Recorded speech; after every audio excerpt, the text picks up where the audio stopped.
Okay. Back again. Let's just see what happens here. Okay, you guys let me know. And I just started over again. They only see only half my face this morning live as you get your notifications here. Okay, here we go. Let me know how we're doing, guys. Okay, I got a little bit of love there. And better? Okay, Jeanette says I'm better. Okay. That's good. I don't know, guys. I don't know what happened. I have no idea. And good morning to you. Okay, here we go. Everybody's saying that's better. I don't know why. What do you want to look at my face for anyway? Okay, good. I'm glad. Okay, you know what? I don't know if I can. I missed half of you now to say hello. So we'll probably, hi Serpa. We will not do Romper Room this morning and back in full screen. See? Yeah. Guys, thank you for being so patient with a senior citizen. Like I say, I'll pull out this senior card any chance I get. It's great. Hey, not my fault. I'm a senior. Okay, guys. Thanks. And I want to say hello to everybody. And without mentioning all your names, you know how much we love you, right? Okay. I have got 1, 2, 3, 4, 5 things I want to talk about this morning. Okay.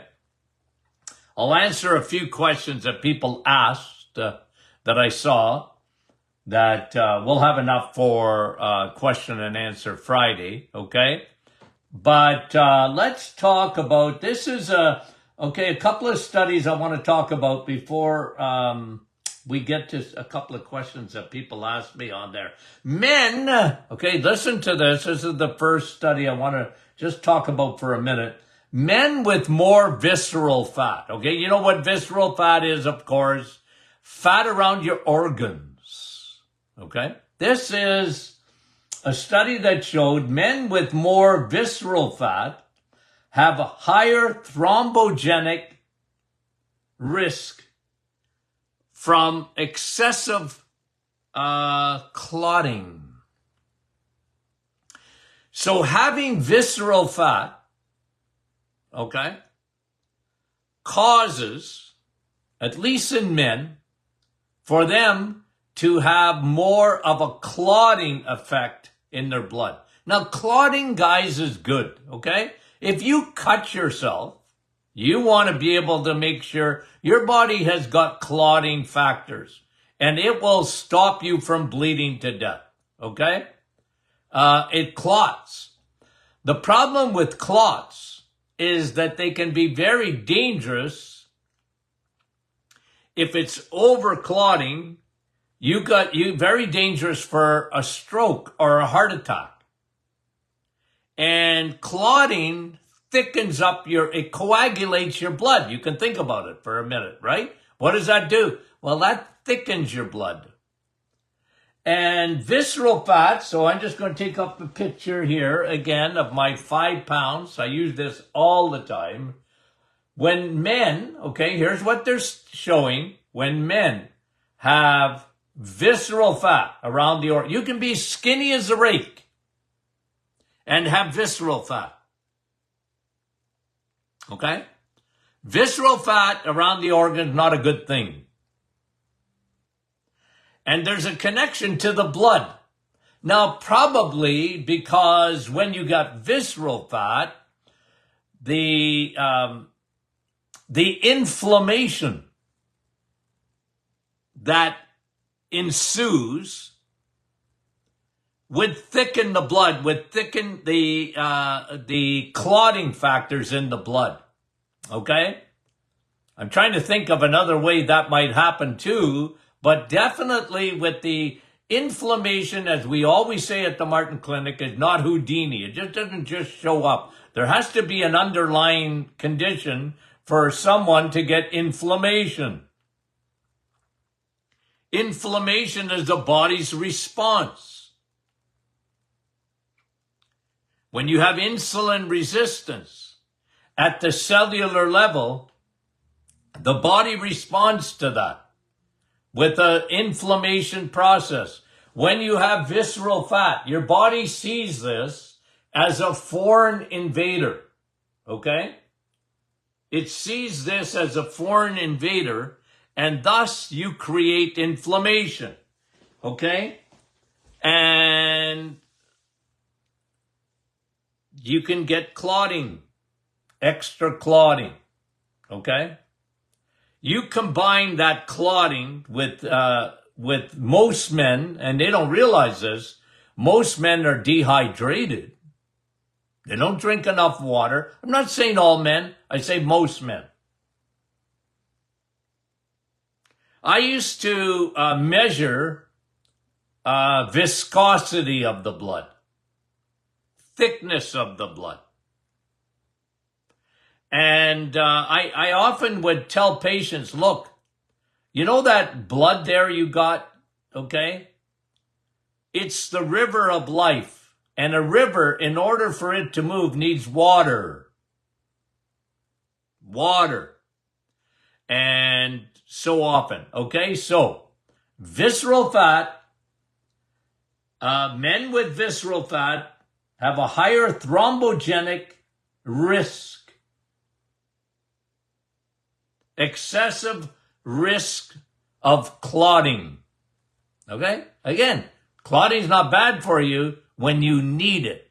But you don't want your blood to be thick and clotting when you don't need it. Now you're in trouble. Okay. Number 1. Number 2. AM, this is a headline, AM sunlight improves declining eyesight. Now, guys, what do we talk about when we talk about sun, steak, and steel? Okay? The sun, especially in the morning, this study is showing the sun, especially in the morning, really helps with your eyesight if it's declining. Okay? So, I never used to wear glasses before I was 50 years old. Okay? I didn't need them. Now I need glasses. Not so much for me to see distant, but when I read, I gotta have my glasses on. Okay? I can't read without them. Okay? And so I need them. That would be declining eyesight. Okay? Now the good news for me is that my eyes, when I get tested, are very good. For my age, the optometrist tells me fantastic, okay? Good for me. And I attribute that, by the way, sun, steak, and steel, and Navitol for the eyes, high DHA for the eyes especially. Fantastic. And I proved that, by the way, to hundreds of optometrists over the years. Look, give your patients pine bark extract, Navitol, high DHA, because it's all blood supply. Anyway, the sun in the morning, okay, helps, study says, helps with declining eyesight. The sun. Now, don't look straight in the sun, of course, but the sunlight. Guys, the sun, and we talk about this so much. Oh, is there anything the sun isn't good for? Including melanoma. Anyway, what the sun does, and we've talked about this again a lot, is when you get morning sun, okay? When you get morning sun, especially, your body makes more melatonin and it stores it so that you sleep better. Melatonin is wonderful, not so much as a supplement, but your body makes melatonin. And guess what? Sunlight in the morning and dark at night. The only mask that you should wear. No, 2 masks. Okay? There's 2 masks that you should wear. Okay? The only mask that you should wear is a mask around your eyes at night. Pure darkness. And why? Because it's been proven you're going to secrete more melatonin. The darker your room, the more melatonin. Melatonin in the morning, sunlight. Melatonin in the evening, when you're going to bed, put a mask over your eyes. I do. I don't want any light coming in here because of what I know about melatonin. Okay? Sunlight in the morning. And the other mask, by the way, just is your vitamin A mask. Steak.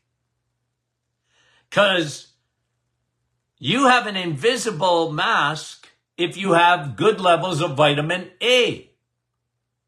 Because it protects your eyes, protects your nose, your nostrils, it protects your mouth from viruses and bacteria. Vitamin A, the invisible mask that I've called it. Have you got your invisible mask on? I do. It's called steak because it's got vitamin A. It's got zinc. It's got vitamin D. It's got cholesterol. You need that. You need cholesterol for fat-soluble vitamins. Sun, steak, and steel. Okay. AM sunlight improves declining eyesight. What do people do? They wear sunglasses all the time. And look, if you want to wear sunglasses, all right. But at least give your eyes about 10, 15 minutes before you put the sunglasses on. I've gotten so used to the rays of the sun, I just rarely ever, I have a pair of expensive sunglasses. I just don't wear them. My eyes are used to it.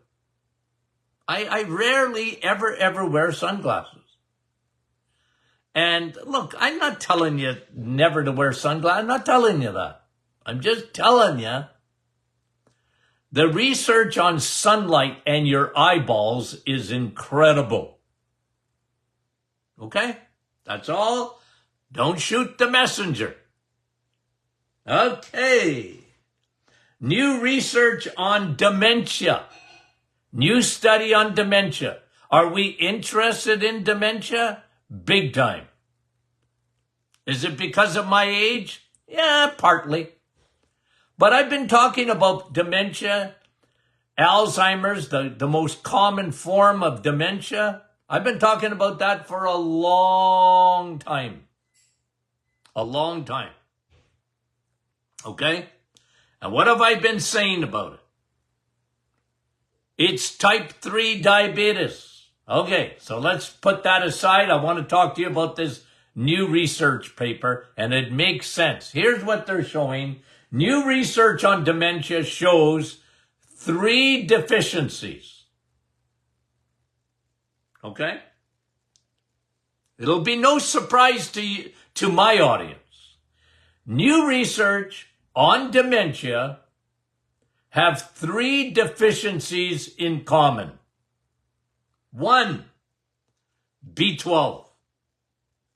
Vitamin B12. Never heard of it. We talk about it all the time. And guys, optimize your B12. Optimize B12. Very important. Okay? It's very important to optimize B12. So, when they looked at dementia and they tested patients who were diagnosed with dementia, one of the things they found was that they were consistently low in B12. Surprised? Not me. Not me. B12 is a vitamin that you absolutely need for every nerve in your body. Okay? Remember up here, guys, it's a grid. Okay? It's a grid. And you have all these nerve cells called neurons. And they attach to one another with synapses. And all of those nerves and those nerve cells need B12. It's the nerve vitamin. And today, people are very consistently low in B12 for a couple of reasons. One, they don't eat enough red meat. Where do you find B12? In red meat. Okay? It's not really in the plant kingdom. And so, again, as I do almost on a daily basis, I would tell you that if someone tells you not to eat red meat, run. Run. Run, Forrest, run. Okay? Because how could that be? How could that be? That if B12 is found in red meat and some guru or the media or a doctor tells you not to eat it, I don't know if that makes much sense to me. I talked to you yesterday about how your body is designed. Your stomach is designed for red meat. Your colon is designed for red meat. A deficiency that they found consistently in dementia is a lack of B12. And your numbers should be, okay, here's where Canada and the US are the same, 800 to 1200. That's the sweet spot of optimized B12. Okay? That's the sweet spot number for optimized B12. Guys, I had enough clinical experience to talk about sweet spots. Okay? That's why I have sweet spots for vitamins. Here's what I shoot for. Okay? And I don't want dementia. Do you? Do you want dementia? Of course no one wants that. Well, you got to optimize your B12. And these studies are proving it. Number two, guess what they're missing? Guess what they're low in? Because they can measure this. Omega-3, fish oil, or steak oil. Did you know there's oil in steak? Yeah, omega-3 oil. DHA and EPA are found in the animal kingdom. Let's hear it for the animal kingdom again. I'm not saying you can't get omega-3 from plants. You can. But the best omega-3, your brain is made up of it. Your brain is made up of an omega-3. Did you know that? 60% of your brain is made up of an omega-3. Okay, and we do this on email sometimes. What's the difference in omegas, okay? Well, it's like different cars. All cars are good, but some cars are better, right? You pay a lot for them. Guys, DHA, your brain's made up of DHA. Again, another reason for the importance of the animal kingdom in food. Your brain is made up of a specific oil fat called DHA.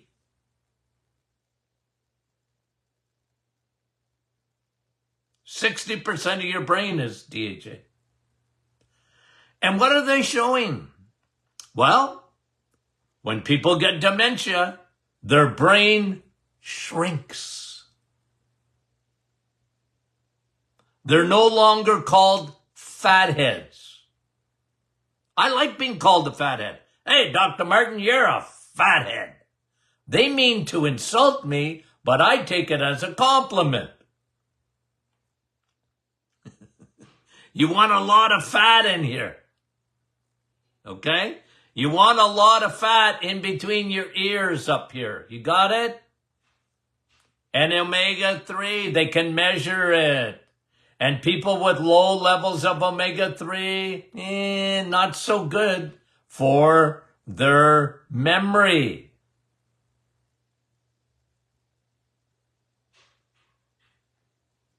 You know the third one. What is the other deficiency? One is B12, the other is omega-3, and you know the other one. It always comes back to vitamin D, doesn't it? You know?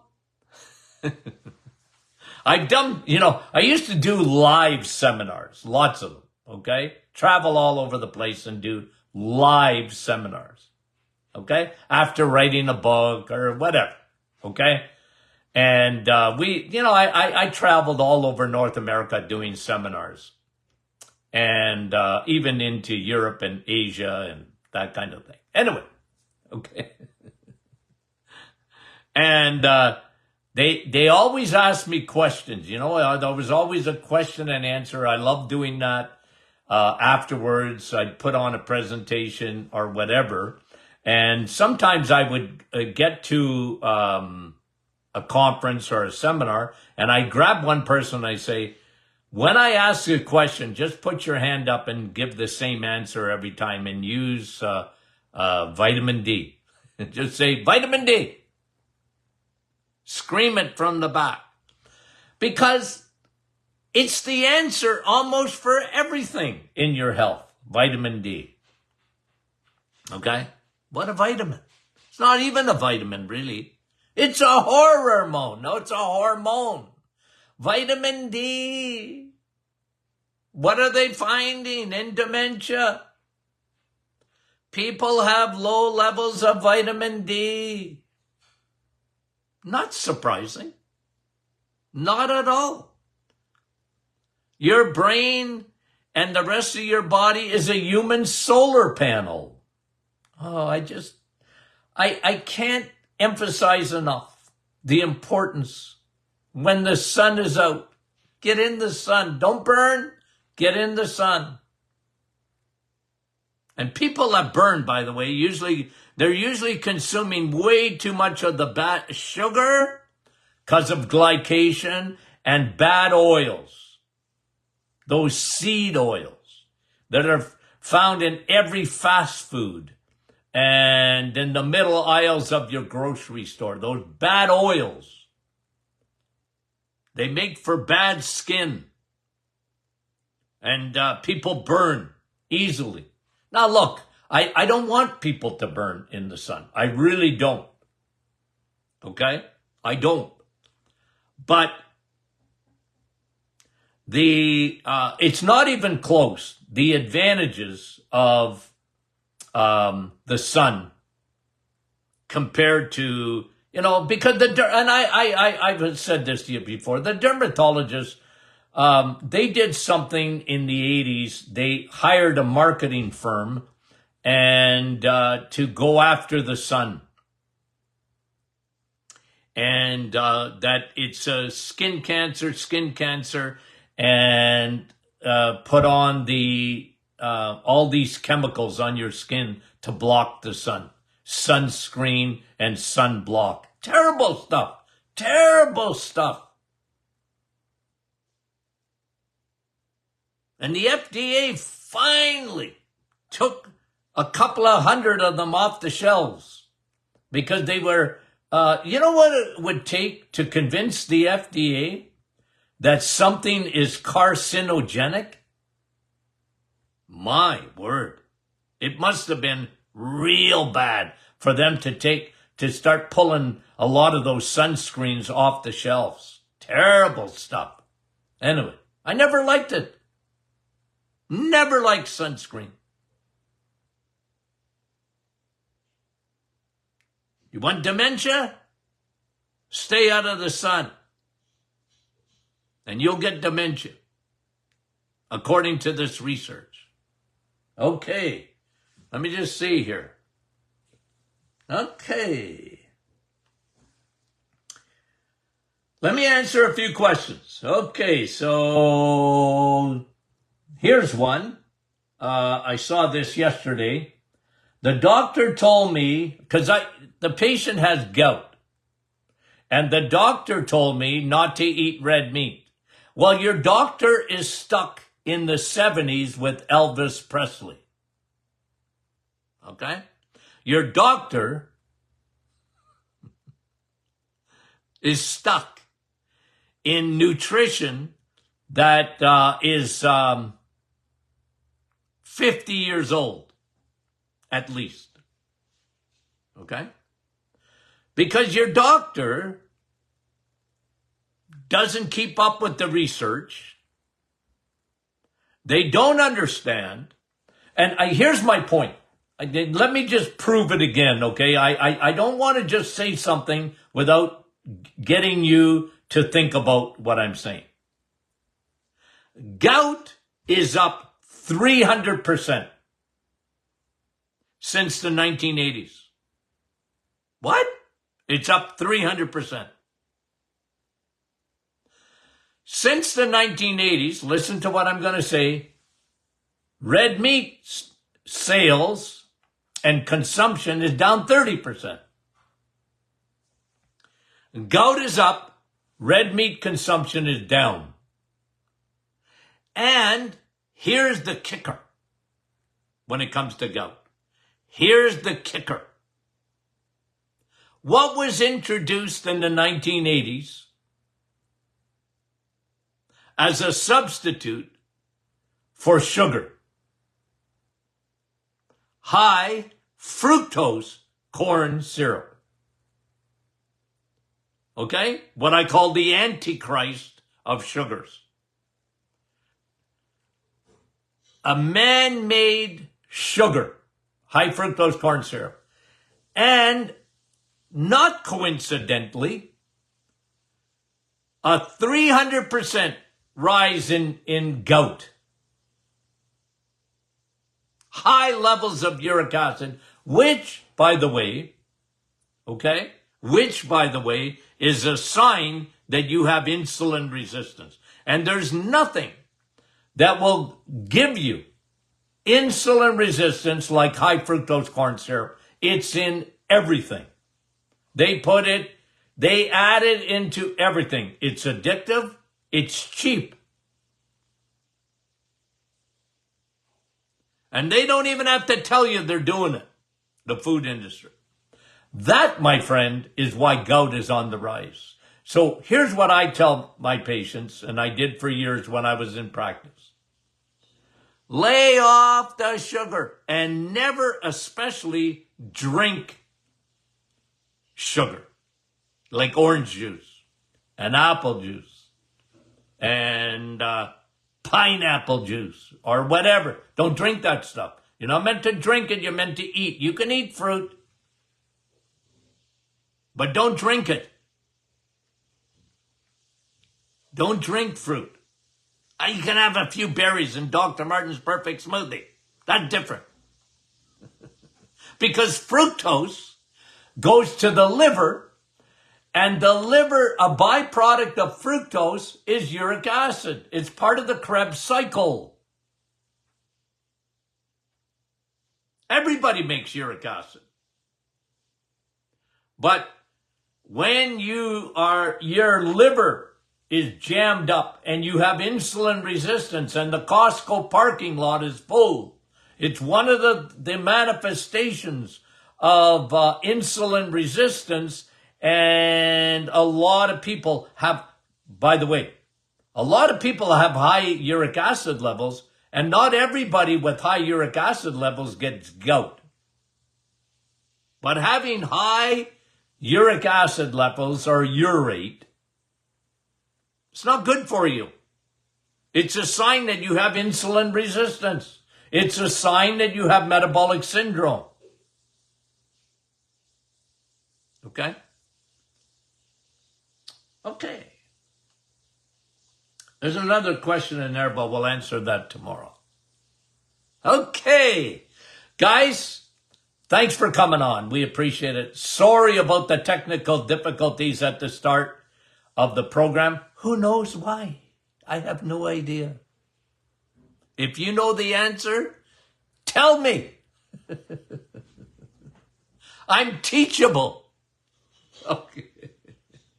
We love you guys dearly, okay? And tomorrow's question and answer Friday. Not too late. Get your questions in. Okay, we love you. We'll talk to you soon.